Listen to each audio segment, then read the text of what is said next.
ಅಂದ್ರೆ ಪ್ರತಿಯೊಂದನ್ನು ಹೇಳ್ಕೊಡ್ತಾರೆ ನಿಮ್ಗೆ, ಹಿಂಗೆ ಬರ್ಬೇಕು ಹಿಂಗೆ ಇರ್ಬೇಕು ಅಂತ ಪಾಯಿಂಟ್ ಟು ಪಾಯಿಂಟ್. ಅದು ನನ್ಗೆ ಆಕ್ಟ್ ಮಾಡಕ್ಕೆ ಇಲ್ಲ ಫೈಟ್ ಮಾಡಕ್ಕೆ ತುಂಬಾ ಈಸಿ ಆಗುತ್ತೆ. ಈಗ ವಿಜಯ್ ಸರ್ದು ಒಂದು ವರ್ಷ ಗಟ್ಲೆದು ಇದೆ ಎಕ್ಸ್ಪೀರಿಯನ್ಸ್ ಇದೆ, ಆಕ್ಟಿಂಗ್ ಅಲ್ಲಾಗ್ಲಿ, ಫೈಟಿಂಗ್ ಅಲ್ಲಾಗ್ಲಿ, ಡೈರೆಕ್ಷನ್ ಅಲ್ಲಾಗ್ಲಿ. ಸೊ ಅವ್ರಿಗೆ ಒಂದು ಆಕ್ಟರ್ ಇಂದ ಆಕ್ಟಿಂಗ್ ಹೇಗೆ ಆಚೆ ತೆಗಿಬಹುದು. ಈಗ ಒಂದು ಚಿಕ್ಕ ಸ್ಟಂಟ್ ಮಾಡಕ್ಕೆ ಒಂದ್ ಚಿಕ್ಕ ನುವಾನ್ಸಸ್ ಇರುತ್ತೆ. ಸೊ ಆ ವಿಷಯನ ಒಂದ್ ವಿಷಯ ಹೇಳಿದ್ರೆ ಅದು ನಮ್ಗೆ ಇನ್ನೂ ಈಸಿ ಆಗುತ್ತೆ. ಸೊ ಅದರಿಂದ ಅವ್ರ ಜೊತೆ ಕೆಲಸ ಮಾಡೋದು ತುಂಬಾ ಈಸಿ ಆಯ್ತು ನನ್ಗೆ. ಆಮೇಲೆ ತುಂಬಾ ಖುಷಿ ಆಗಿತ್ತು.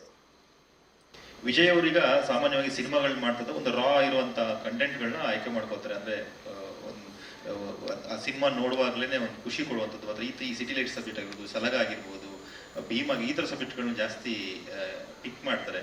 ಸೊ ನಿಮ್ಗೆ ಹೇಗೆ ಅನ್ಸುತ್ತೆ ಈ ತರ ಸಬ್ಜೆಕ್ಟ್ಗಳ ಬಗ್ಗೆ ಅಂತ? ನನಗೆ ತುಂಬಾ ಚೆನ್ನಾಗಿ ಅನ್ಸುತ್ತೆ, ಯಾಕಂದ್ರೆ ಅವರ ಕಥೆಗಳಲ್ಲಿ ತುಂಬಾ ಸತ್ಯ ಇರುತ್ತೆ.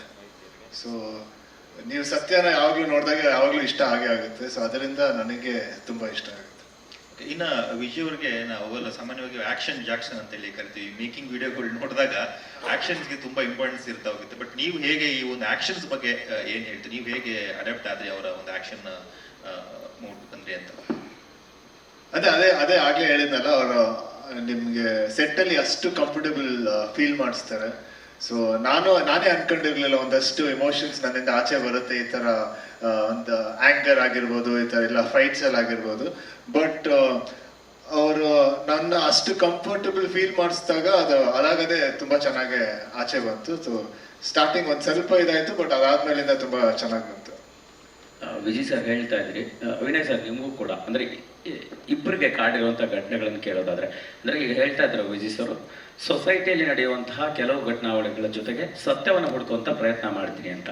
ಸೊ ಅಂತಹ ಘಟನೆಗಳು ನೀವು ಕತೆ ಮಾಡುವಾಗ ನೀವು ಕೇಳಿದಂಥದ್ದು, ಅಂದ್ರೆ ಮೆಜೆಸ್ಟಿಕ್ ಅಲ್ಲಿ ನಡೆದಿರೋದಾಗಿರ್ಬೋದು, ಇನ್ಯಾರ್ದೋ ಲೈಫಲ್ಲಿ ನಡೆದಿರುವಂಥದ್ದು ಕನೆಕ್ಟ್ ಆಗುವಂತ ಸಾಧ್ಯತೆಗಳಿದೆಯಾ ನೀವು ಕೇಳ್ದಂಗೆ ಮತ್ತೆ ವಿಜಯ್ ಸರ್ ಕೇಳ್ದಂಗೆ? ಅಂದ್ರೆ ಹೇಳ್ತಾರಲ್ಲ, ಬ್ಯಾಂಗ್ಳೂರ್ ಅಂದ್ರೆ ಸಿಟಿ ಲೈಟ್ಸ್ ನ ಹುಡ್ಕೊಂಡು ಕರ್ನಾಟಕದಿಂದ ಎಲ್ಲಾ ಕಡೆಯಿಂದ ಜನ ಬೆಂಗಳೂರು ಬರ್ತಾರೆ, ಮೆಜೆಸ್ಟಿಕ್ ಬರ್ತಾರೆ. ಏನಂದ್ರೆ ಒಂದಷ್ಟು ಜನಕ್ಕೆ ಅವ್ರಿಗೆ ಏಜ್ 20 ಆಗಿರ್ಬೋದು, 40 ಆಗಿರ್ಬೋದು, ಅವ್ರು ಬೆಂಗಳೂರೇ ನೋಡಿರಲ್ಲ. ಸೊ ಬೆಂಗಳೂರು ಹೇಗಿರುತ್ತೆ ಅನ್ನೋ ಐಡಿಯಾನೇ ಇರಲ್ಲ. ಸೊ ಅಂಥವ್ರು ಬೆಂಗಳೂರಿಗೆ ಬಂದಾಗ ಅವ್ರಿಗೆ ಒಂಥರ ಬೇರೆ ಪ್ರಪಂಚಕ್ಕೆ ಬಂದಾಗ ಅನ್ಸುತ್ತೆ. ಸೊ ಅಲ್ಲಿ ಆ ತರ ಜನರನ್ನ ನಾನು ತುಂಬಾ ಸಲ, ನಾನು ಯಾವಾಗ್ಲೂ ಎಲ್ಲರಿಗೂ ಬೆಂಗಳೂರು ಗೊತ್ತು, ಎಲ್ಲರೂ ಬೆಂಗಳೂರು ನೋಡಿದ್ದಾರೆ ಅಂತ ಅನ್ಕೊಂಡಿದ್ದೆ. ಬಟ್ ಊರ್ಗೆಲ್ಲ ಹೋದಾಗ ಒಂದಷ್ಟು ಜನ ಜೊತೆ ಮಾತಾಡ್ಸಿದಾಗ ಅವ್ರು ಬೆಂಗಳೂರು ನೋಡೇ ಇರಲ್ಲ, ಅವ್ರ ಬೆಂಗಳೂರು ಐಡಿಯಾನೇ ಇರಲ್ಲ. ಅಂತ ಜನ ಇಲ್ಲಿ ಬಂದಾಗ ಅದು ಹೇಳಕ್ಕೆ ಆಗಲ್ಲ ಅವ್ರ ಎಕ್ಸ್ಪೀರಿಯನ್ಸ್ ಹೇಗಿರುತ್ತೆ ಅಂತ. ಆ ತರ ಒಂದಷ್ಟು ಎಕ್ಸ್ಪೀರಿಯನ್ಸ್ ನಮ್ಮ ಸಿನಿಮಾದಲ್ಲಿ ತೋರಿಸಿದ್ದಾರೆ.